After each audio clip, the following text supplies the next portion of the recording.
Hello everyone, welcome to Edu and Fin Smart Steps Academy. जैसे कि आज आप देख पा रहे होंगे कि हमारे न्यू वीडियो का जो टॉपिक है वो है इंट्रोडक्शन टू फाइनेंशियल पिरामिड। तो मैं आपसे कहना चाहूँगी कि जैसे कि लाइफ में पैसा कमाना बहुत ही इम्पोर्टेंट है। आप सब भी जानते हैं इस बात को कि हमारी लाइफ के गोल्स को पूरा करने के लिए पैसा अर्न करना बहुत इम्पोर्टेंट है। उसी तरह से उस पैसे को सही तरीके से मैनेज करना भी उससे भी ज़्यादा इम्पोर्टेंट है।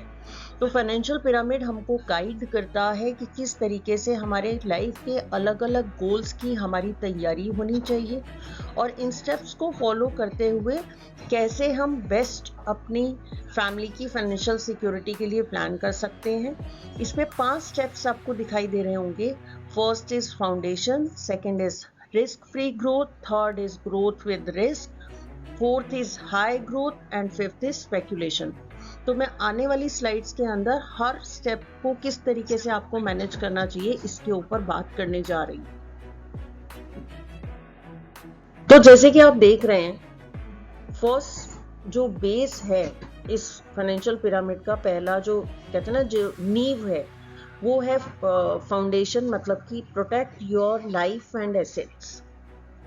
तो जीवन में हम चाहे कितनी भी मेहनत कर लें, कितनी भी कमाई कर लें, लेकिन अगर हमारे और हमारे परिवार की सुरक्षा निश्चित नहीं है तो सब कुछ अधूरा है।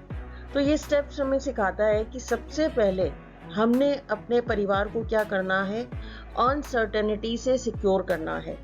तो अनसर्टेनिटी से सुरक्षित करना बहुत इंपॉर्टेंट है। और जहाँ सिक्योरिटी की बात आती है, परिवार की सुरक्षा की बात आती है, वहाँ इंश्योरेंस मतलब कि लाइफ इंश्योरेंस, जनरल इंश्योरेंस में जो कि हेल्थ, व्हीकल और प्रॉपर्टी इंश्योरेंस के लिए ज़रूरी है, वहाँ वो पॉलिसीज नहीं है बल्कि एक प्रॉमिस है जो आप अपने परिवार के साथ करते हो कि चाहे कोई भी परिस्थिति आ जाए उनका भविष्य जो है वो सुरक्षित ही होगा।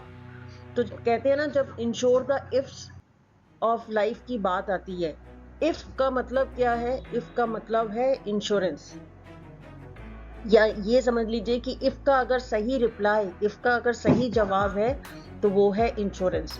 तो फाइनेंशियल पिरामिड का पहला स्टेप फाउंडेशन, जो कि क्या कहता है कि परिवार की आर्थिक सुरक्षा सबसे पहला कदम है फाइनेंशियल प्लानिंग का। फाइनेंशियल प्लानिंग का सेकंड स्टेप है risk free growth. Risk free growth ये दर्शाता है कि ये वो स्टेज है जहां हम सुरक्षा के बाद स्थिर और सुनिश्चित भविष्य की नींव रखते हैं। यानी रिस्क फ्री ग्रोथ का मतलब है एक तरह से काइंड ऑफ गारंटेड सेविंग्स। जब हमने अपने परिवार और अपने जीवन की सुरक्षा सुनिश्चित कर ली, तब उसके बाद नेक्स्ट स्टेप आता है कि जहां हम अपने पैसे को जोखिम के बिना बचत करते हुए आगे बढ़ाना चाहते हैं। और ये सेविंग जो है, ये सिर्फ सेविंग नहीं है, ये हमारे परिवार के तय गोल्स, फिक्स गोल्स को सुनिश्चित करने की शुरुआत है। जहां हमारे परिवार के एसेंशियल गोल्स, गारंटेड गोल्स की बात आती है, तो सेविंग्स भी कैसी होनी चाहिए? गारंटेड होनी चाहिए। जैसे कि बच्चों की एजुकेशन, बच्चों की मैरिजेस और आपका पर्सनल रिटायरमेंट। ये ऐसे सपने हैं जिनमें हम कोई समझौता नहीं करना चाहेंगे और इनके लिए हमें गारंटेड सेविंग्स की ही ज़रूरत होगी। जैसे कि एफडीज हो गए, गारंटेड इंस्ट्रूमेंट्स हो गए, गवर्नमेंट की गारंटेड स्कीम्स हो गई, या इंश्योरेंस में भी अगर आप कोई प्रोडक्ट चुन रहे हैं तो वो गारंटेड प्रोडक्ट्स ही होंगे।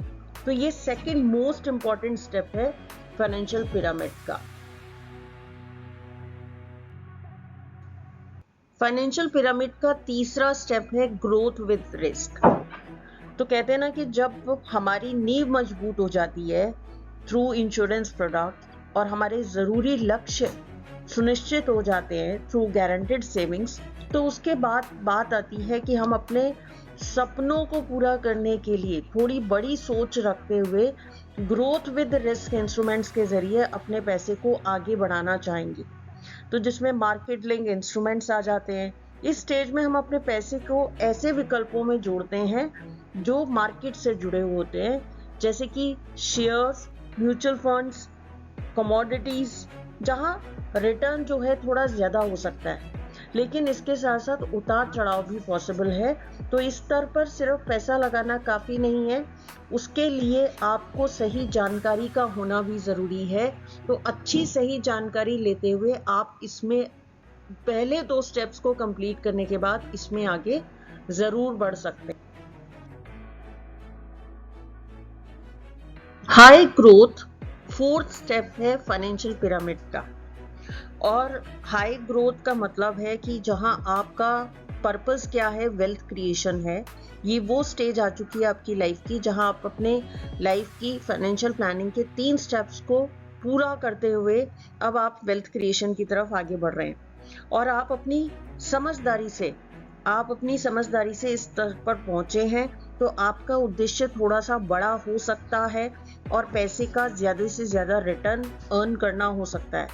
तो कहते हैं ना, एम्बिशन एंड विजन की पहचान वही है इस स्टेप की सोच और इस स्टेप की पहचान। तो इन्वेस्टमेंट के ऑप्शन क्या हो सकते हैं यहाँ पर? Real estate, venture capital, art and antique. लेकिन इसके साथ साथ एक चीज को भी ध्यान रखना है कि higher the returns higher the risk. तो ये हमेशा इनके साथ जुड़ा रहेगा। तो इस चीज को ध्यान में रखते हुए आप पहले 3 स्टेप्स को कंप्लीट करने के बाद ही इस स्टेप में अपना कदम आगे बढ़ा सकते हैं।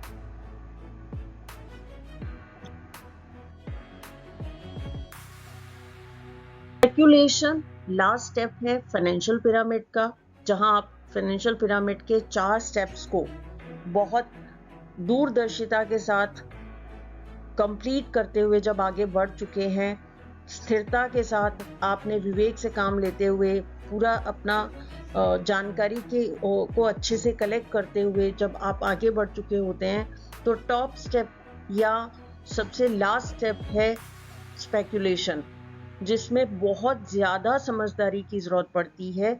और यहाँ जो इंस्ट्रूमेंट्स रहते हैं वो डेरिवेटिव्स हो गए, F&O, या फिर इसी तरह के प्रोडक्ट्स जिनके अंदर रिस्क जो है बहुत ज़्यादा है। तो क्योंकि इसमें जोखिम बहुत ज़्यादा है, तो यहाँ पर आपको बहुत समझदारी से आगे बढ़ने की ज़रूरत होती है।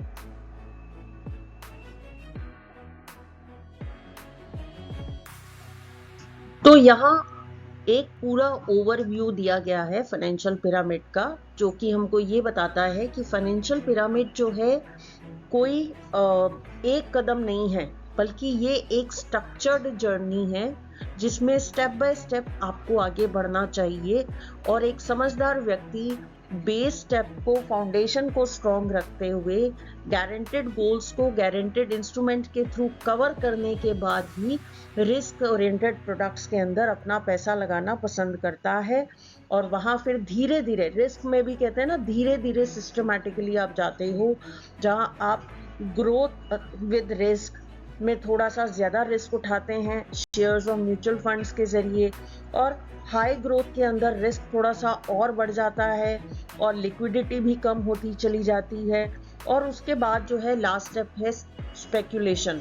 तो इस तरीके से ये एक स्ट्रक्चर्ड जर्नी है जिसके अंदर पहले 2 स्टेप्स आपके जीवन के सर्टेन गोल्स के लिए बहुत ज़्यादा इम्पॉर्टेंट है, उनको कंप्लीट करने के बाद ही इसमें आगे बढ़ना चाहिए।